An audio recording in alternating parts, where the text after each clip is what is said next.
there's junk, it's Jay's Jewels. No, General Walter Natynchyk, do not cave. Hold your ground. You're Canada's top soldier. Do not agree to pay out of pocket for flying those silly government jets.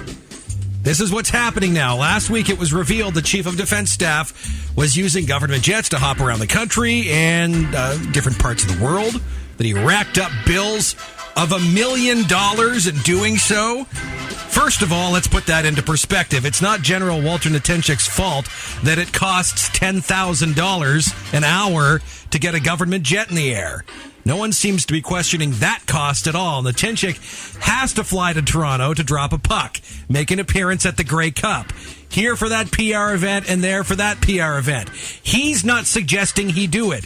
It's part of his job, and he should be expensing it without question. Now we have the Prime Minister publicly questioning his Chief of Defense Staff about the situation, pointing out that he himself has on several occasions used the government fleet for personal use, but has reimbursed the Canadian people the equivalent of a commercial flight. Now, first, you have to determine if said commercial equivalent relates to flying Air Canada, WestJet, or Porter. I'm assuming they're grabbing Porter and not Air Canada's price tag to save themselves several hundreds of dollars. But let's say it's a flight from Ottawa to Vancouver. $800, give or take, for you and I. That's a drop in the bucket considering it's a 5-hour flight at $10,000 an hour. So the Canadian taxpayer would still be in the hole $49,200. Does paying that back really make any sort of difference? That's like you and I grabbing a box of new pens from the supply closet and not telling anyone.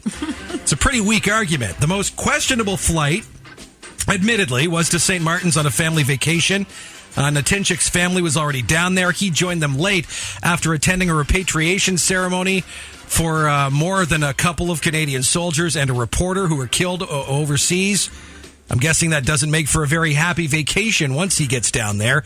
And General Natynchyk pointed out he got the direct okay from the Minister of Defense to use the jet to go down there. He may well have had a flight already booked and had to bypass that flight. Mm-hmm. Absolutely. And this is the way it works.